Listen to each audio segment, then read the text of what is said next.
Oke, assalamualaikum warahmatullahi wabarakatuh. Balik lagi di channel Danang Oli, dan di video kali ini kita bakalan lanjutkan lagi guys ya, motovlogannya guys ya.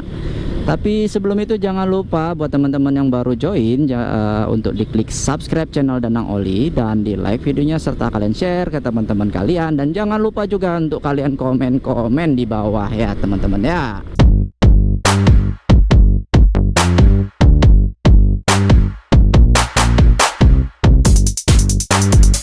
Nah guys, hari ini mungkin Danang tidak tahu ya, tidak punya destinasi khusus untuk menuju kemana gitu seperti video-video sebelumnya. Hari ini itu Danang hanya kepengen jalan-jalan setelah beberapa hari Danang di rumah itu ya nggak tahu mau ngapain. Maksudnya beberapa hari ke belakang Danang itu kan ngebantuin orang di rumah, keluarga Danang, untuk membangun plafon rumah. Jadi setelah beberapa hari bekerja di rumah itu rasanya Danang suntuk gitu ya. Jadi Danang kepengen muter-muter di kota Banda Aceh untuk menghilangkan kejenuhan. Nah, sekarang posisinya Danang sudah ada di lokasi Simpang 5 Banda Aceh. Kenapa disebut Simpang 5? Karena memang simpangnya di sini ada 5 teman-teman ya, dan ini adalah Tugu Bukopin. Nah, bicara tentang Bukopin itu kan dunia perbankan ya. Sehubungan dunia perbankan, Danang kepengen cerita-cerita sedikit nih buat teman-teman sepengalaman Danang dan berhubungan dengan kondisi di kota Banda Aceh maupun provinsi Aceh itu sendiri ya teman-teman ya. Oh ya teman-teman, bisa lihat itu ada Tugu Menara Masjid Raya ya. Balik lagi ke topik utama tadi, sehubungan dengan perbankan. Dulu Danang itu sempat kuliah di dunia perbankan syariah maksudnya ya, diploma 3. Dan saat tamat Danang melanjutkan ke S1 ekonomi syariah teman-teman. Untuk wilayah kota Banda Aceh sendiri maupun provinsi Aceh, berbicara soal lembaga keuangan baik itu bank dan non bank, cuman kita sering menyebutnya bank ya teman-teman ya. Lembaga keuangan bank maupun non bank harus memenuhi kriteria syariat gitu ya. Maksudnya kita harus mengikuti aturan atau kanun yang telah dibuat oleh pemerintah Aceh, bahwa semua lembaga keuangan bank maupun non bank itu haruslah berasas atau berlandaskan syariah gitu teman-teman ya. Jadi kalau teman-teman yang dari luar kota Banda Aceh terus datang ke kota Banda Aceh, lantas kalian mencari bank-bank yang konvensional, mohon maaf teman-teman, kita di sini sudah setahunan lebih ya, mungkin hampir 2 tahun ini, untuk bank konvensional itu sudah tidak ada lagi. Contohnya seperti BCA konvensional, Mandiri, BNI, BRI gitu kan, atau Danamon bahkan yang syariah pun sudah tidak ada. Sehingga tinggal yang ada di kota Banda Aceh ini adalah bank-bank yang memiliki basis atau unit usaha syariah. Jadi bank syariah itu ada 2 ya, kita berbicara seputar teori perbankan. Bank itu ada yang namanya BUS atau bank umum syariah. Artinya bank itu bank yang berdiri sendiri tanpa di bawah bank konvensionalnya. Sementara jika bank konvensional membuka unit baru atau divisi baru, itu disebut dengan UUS, atau kami sering menyebutnya dengan UUS, unit usaha syariah. Nah, di Aceh sendiri untuk lembaga keuangan bank di kota Banda Aceh sendiri, untuk lembaga keuangan baik lembaga bank maupun non bank kayak gitu kan, itu memang sudah syariah semua. Jadi mungkin teman-teman akan lebih mendominasi melihat mayoritas di sini BSI ya teman-teman ya. Sementara kalau kayak bank-bank lainnya itu ada tapi tidak terlalu mendominasi wilayah-wilayah di kota Banda Aceh. Karena seperti yang kita ketahui, BSI ini kan sebenarnya adalah hasil dari merger atau penggabungan 3 bank syariah, yaitu Bank Syariah Mandiri, Bank BNI Syariah, dan Bank BRI Syariah, sehingga digabungkan menjadi satu oleh Menteri BUMN ya, Bapak Erick Thohir, yang gabungkannya menjadi Bank Syariah Indonesia. Nah, jadi mungkin teman-teman tadi ada kan melihat beberapa kali kita melewati Bank BSI dan BSI. Tapi bukan berarti bank-bank lain itu tidak ada ya. Kita bakalan mencoba untuk melewati bank yang non BSI lah kita bilang gitu ya. Jangan hanya BSI selalu ada bank-banknya, tapi tidak terlalu banyak. Nah, jadi mungkin teman-teman kan ada yang mungkin masih tidak tahu ya. Bang, sama aja sih Bank BSI dengan atau Bank Syariah itu dengan konvensional. Ujung-ujungnya juga mencari keuntungan. Benar, nggak ada yang salah dengan pendapat kalian. Cuman harus diluruskan sedikit teman-teman ya. Perbedaan bank syariah dengan bank konvensional itu paling kental kalian mungkin memahami pada akadnya. Nah, maksudnya gimana bang? Kalau misalkan kalian menanyakan seperti itu kan, simpelnya begini. Kita sebelum berbicara seputar apa sih yang dimaksud dengan akad bla bla bla bla dan bingung kalian, Danang akan mengkiaskan ya, memperumpamakan kepada teman-teman. Nah, di sini juga ada bank-bank ya, jangan lupa. Nah, di sini ada BPRS, terus ada Bank BTN gitu ya, Bank CMB Niaga juga sudah syariah, Bank Mustaqim, Bank Mega Syariah, Bank Sinarmas Syariah, BTPN Syariah. Jadi sudah Danang sebutkan teman-teman ya. Kembali lagi ke topik sebelumnya. Tadi Danang akan memperumpamakan apa sih bedanya yang berlandaskan syariah dengan yang tidak syariah atau yang konvensional. Nah, begini teman-teman, kalau kita sebagai orang muslim memotong ayam atau mau makan ayam, saat menyembelih tanpa mengucap bismillah atau tanpa lafaz, atau menyembelih dengan mengucapkan bismillah dengan syariah, mana yang lebih bentar teman-teman, ini mobil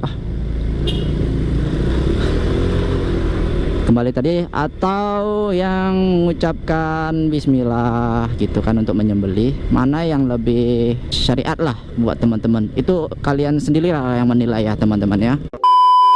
Memang sama-sama kedua bank syariah dan bank konvensional itu mencari untung pada dasarnya, karena konsep dasar bank baik bank konvensional, bank syariah itu adalah melakukan pengumpulan dana, melakukan funding ya, mengumpulkan dana, terus melakukan lending, pembiayaan, dan melakukan kegiatan lainnya gitu. Jadi tidak mungkin sebuah bank itu hanya mengumpulkan dana saja atau menyebarkan dananya gitu aja, enggak teman-teman. Mereka juga butuh dana operasional, menggaji karyawan, terus memberikan lain-lainnya. Nah, bedanya bank syariah tidak menggunakan asas bunga ya di sini ya, dasar bunga. Bunga yang dimaksud di sini adalah bisa kita bilang seperti kelebihan atau lebih dari pendapatan bank yang dibagikan kepada nasabah. Atau ketika nasabah melakukan kredit atau pinjaman uang, nasabah harus mengembalikan sejumlah uang yang sudah ditetapkan oleh kita kembali lagi kemarin, yang sudah ditetapkan oleh pihak bank. Nah, padahal dalam dunia Islam, pinjam meminjam itu tidak boleh mengembalikannya dengan cara lebih Nah, itu termasuk bagian riba. Dan riba ini sendiri sangat banyak sekali penjabarannya. Ada riba fadl, riba nasi'ah, riba apa lagi lah gitu. Banyak sekali kalau Danang yang Danang pahami teman-teman ya.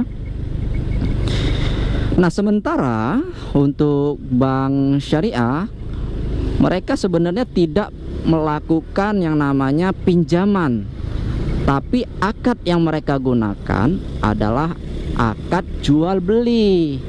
Nah, ini yang membedakan salah satunya antara bank syariah dan bank konvensional, teman-teman. Kalian harus sudah paham konsep awalnya ya. Bank syariah tidak memberikan pinjaman sebenarnya dalam bentuk uang. Tapi dia melakukan pembelian barang kepada orang yang membutuhkan barang. Sebagai contoh ini teman-teman ya, Danang kasih sedikit gambaran bagaimana sistem kerja pembiayaan yang dilakukan oleh bank syariah.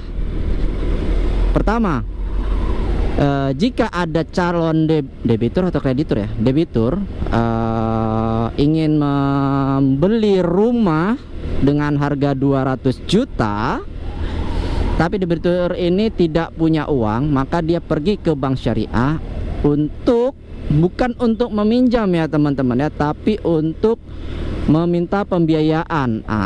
Nanti dari bank syariah akan membeli membeli rumah tersebut dengan harga 200 juta dari si penjual pertama atau pihak pertama.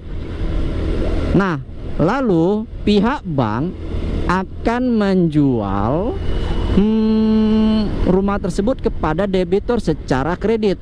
Nah, kredit yang dimaksud di sini adalah cicilan. Nah, teman-teman harus sedikit memahami di situ ya. Kredit yang dimaksud di sini adalah kredit cicilan. Artinya pihak debitur akan membayar kepada bank secara menyicil sekian tahun, tapi bank menjualnya bukan dengan harga sama dengan bank membeli pada pihak pertama. Nah, bank akan menjual kepada pihak debitur dengan harga yang lebih tinggi sudah pasti untuk mendapatkan keuntungannya. Karena pada dasarnya jual beli itu boleh, tetapi riba itu yang dilarang. Allah menghalalkan jual beli dan mengharamkan riba. Artinya kegiatan yang dilakukan bank ini boleh.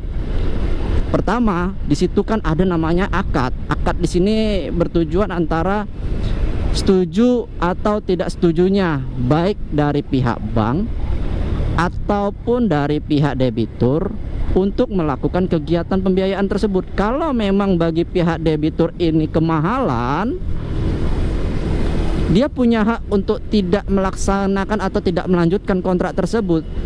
Tapi sayangnya banyak sekali debitur ini tidak membaca klausul yang sudah disediakan. Nah, inilah mungkin ya yang dibilang krisis membaca teman-teman ya. Padahal itu wajib dibaca teman-teman. Apapun kalian yang mau tanda tangani, jangan lupa kalian baca. Jadi kebanyakan dari mereka menyatakan, sama saja bang, dari pihak bank syariah itu juga ngambil untungnya tinggi kali. Ya sama, secara keuntungan bahkan bank syariah itu lebih tinggi. Oh bang, kalau gitu kan gak jauh beda dengan bank konvensional.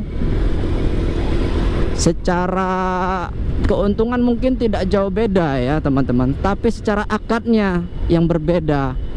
Akad yang pertama itu akad hutang, sementara kalau bank syariah itu bukan hutang tapi jual beli yang dibayarnya secara menyicil dalam tahap beberapa tahun gitu. Jadi buat teman-teman nanti kalau misalkan mau bertanya-tanya lagi, boleh kalian komen di bawah teman-teman ya. Sebenarnya pembahasan bank syariah ini panjang dan Danang suka sebenarnya berbicara tentang bank syariah. Tapi kalau buat teman-teman yang memang suka membahas seputar bank syariah, kalian boleh komen di bawah. Nanti di video selanjutnya Danang mau buat lagi lah ya, penjabaran bank-bank syariah atau bahkan sejarah-sejarah bank syariah yang Danang pahami buat teman-teman. Oke. Jadi ini sudah berapa menit? Mungkin ada lebih 5 menit ya teman-teman ya. Danang lupa sudah berapa menit kita sudah berjalan. So buat video hari ini itu tidak terlalu panjang ya teman-teman ya, karena memang Danang nggak mau kalian bosan seperti video-video sebelumnya. Dan Danang mau menuju ke ini dulu deh, mau nyuci motor ya teman-teman ya, sudah cerah. Jadi Danang mengucapkan terima kasih buat teman-teman yang sudah menyaksikan video Danang sampai habis. Semoga bermanfaat informasi yang Danang berikan kepada teman-teman, dan sampai jumpa di video selanjutnya. Bye bye.